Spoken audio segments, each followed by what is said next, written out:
Мамлекет үчүн бул жыл оор жана ошол эле мезгилде аныктоочу жылдардан болгондугу күмөнсүз. Көптөгөн окуяларды башынан өткөрдү. Алардын арасында күтүлбөгөнү да, белгилүүсү да бар. Биринчи иретте бул жыл катуу саясий окуялар менен эсте калды.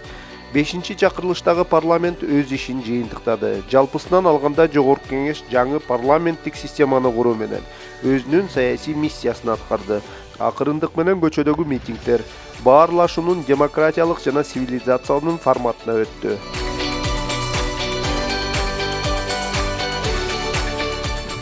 Эки миң 15 жылдын жай айларынан тартып биометрикалык маалыматтарды чогултуу иш-чаралары башталды. Кыргызстан үчүн белгисиз болгон добуш берүүнүн жаңы системасы курулуп, таза жана ачык айкын шайлоо өткөрүүгө мүмкүнчүлүк берди.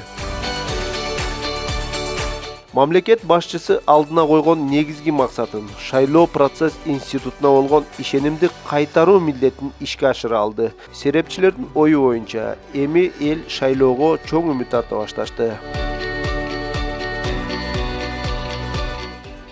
2015 жылы эл аралык мамилелер жаңы форматка чыкты.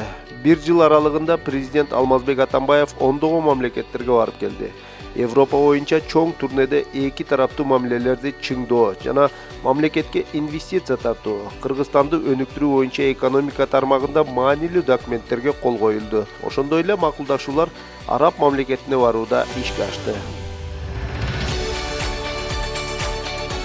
Август айында Кыргызстан Евразиялык экономикалык биримдигине тең укуктуу мүчө болду. Мамлекет башчылары Алмазбек Атамбаев жана Нурсултан Назарбаев бул биримдикке кирүүгө символикалык старт беришти. Киришүүгө уруксат бериңиздер.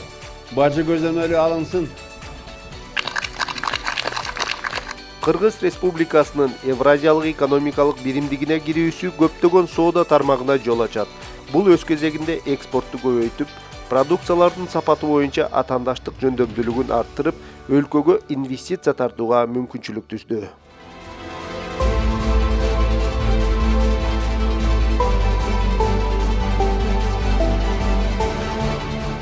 Өлкөнүн Евразия экономикалык биримдигине мүчө болушу менен катар эле 2015 жылдын экономика жылы деп жарыяланышы экономикалык мүнөздөгү кызыкчылардын алдыңкы планга чыгышын шарттады. Кыргыз экономикасынын жаңы шарттарга ыңгайлаштыруу максатында Кыргыз-Орусиялык өнүктүрүү фонду түзүлгөн. Бүгүнкү күндө ал 63 долбоорго жеңилдетилген негизде 12% үстөгү менен 705 миллион сом өлчөмүндө насыя берүүгө даяр. Бул жыл ири инфраструктуралык долбоорлор менен эсте калды. Датка кемин жанданып, мамлекет өзүнүн энергетикалык көз карандысыздыгына багыт алды.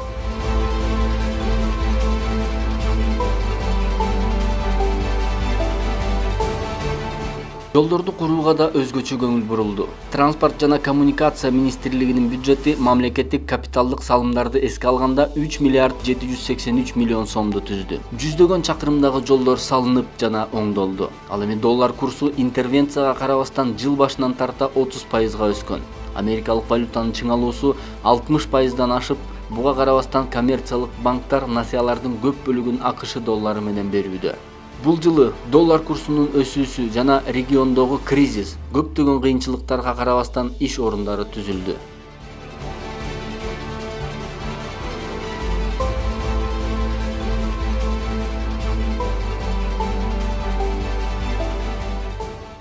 Көптөгөн кыйынчылыктарга карабастан Кыргызстандын эл аралык рейтинги дурус.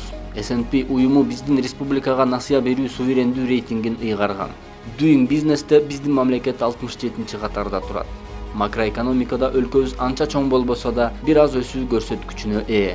11 айдын жыйынтыгы боюнча Кыргыз Республикасынын ички дүң продукциясынын өсүүсү 373,1 миллиард сомду түзгөн. Бул өткөн жылга салыштырмалуу 3,6%га көп. Өндүрүш 1%га, айыл чарба 6,2%га, курулуш 6,3%га, тейлөө тармагы 3,3%га өскөн.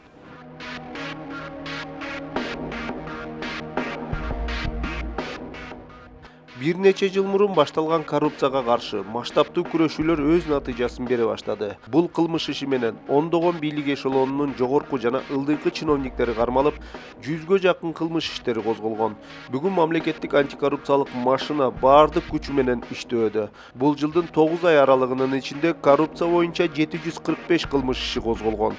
Көрсөткүч өткөн жылга салыштырмалуу 20%га көп.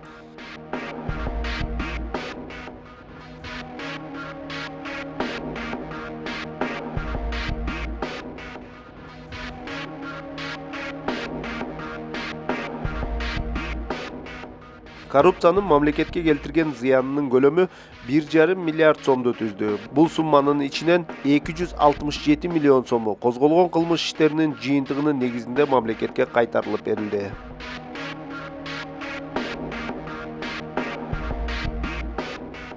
Эки миң 14 жылы мамлекеттик коопсуздукту камсыз кылуу боюнча алгырлуу бир топ иш-аракеттер жүргүзүлдү. Алардын эң эле резонанс жаратканы абактан качып чыккан 9 кылмышкерди жок кылуу операциясы болсо, эски аянттагы айт намазында жардырууну пландаган террористтерди Гоголь көчөсүндө жашырынып жаткан жерден колго түшүрүү операциясы менен уланды. Көп өтпөй Восток 5 кичи районунда Борбор калаага жардырууну пландаган террорист жок кылынды.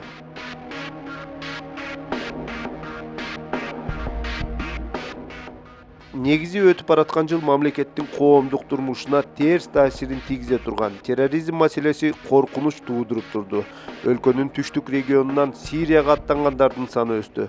Кыргыз Республикасынын атайын күч структураларынын жардамы менен аталган маселени алдын алуу аракеттери жүргүзүлдү.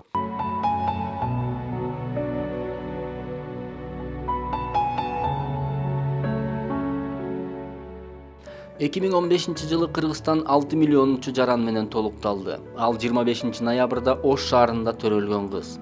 Жаңы төрөлгөн Айлин жана анын үй бүлөсүнө Алмазбек Атамбаевдин атынан Белеке Батирдин ачкычы тапшырылды.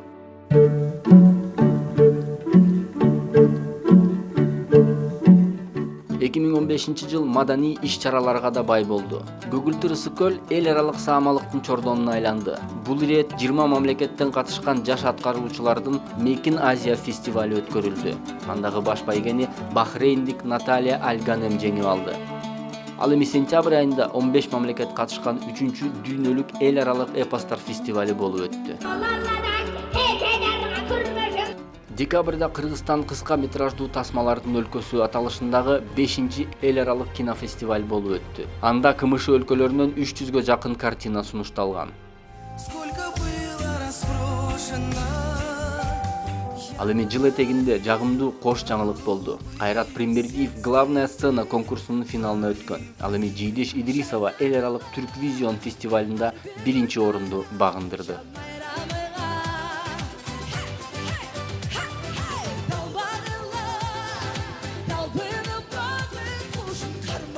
Турквизион 2015. Мы чемпионы!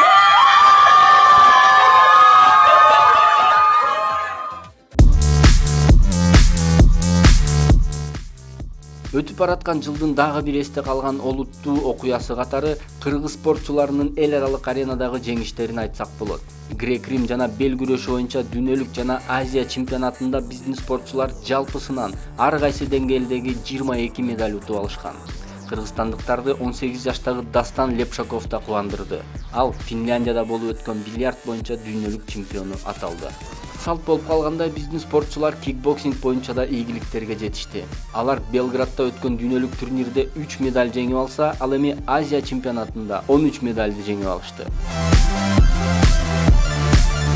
Ал эми жыл этегинде кыргызстандык Валентина Шевченко аралаш таймаш боюнча дүйнөлүк рейтингде 9-орунда турган Сара Кауфманды ишенимдүү жеңип алды.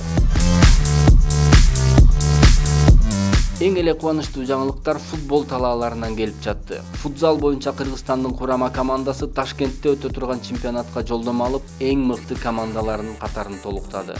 Ал эми спорт жаңылыктарынан эң эле олуттуусу футбол боюнча улуттук курама команданын ийгиликтерин айтсак болот. Тажрыйбалуу устаттын жардамы менен, эл аралык жалданма оюнчулардын аракети менен жана ата мекендик футболчулардын духу менен каршылаштардын бир топ шайын кетирди.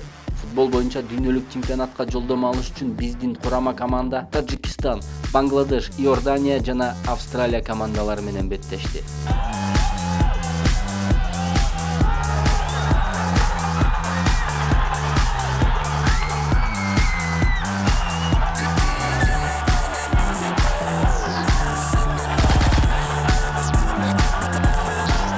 Жыйынтык көпкө күттүргөн жок. Кыргызстан Дүйнөлүк футбол федерациясынын рейтингинде 108-орунга көтөрүлүп, өлкөбүздүн тарыхындагы эң жогорку көрсөткүчтү багындыра алды. Ушундай окуялар менен өтүп бараткан жыл эсте калды. Оңой эмес, бирок туруктуу. Алдыда дагы уланып жаткан дүйнөлүк каатчылык, инфляция жана долларга байланыштуу валюта курсу сыяктуу жаңы сыноолор күтүп турат. Олимпиада жана көчмөндөр оюнуна болгон даярдыктар, инфраструктуралык долбоорлордун уланышы, президенттик шайлоолор күтүп турат.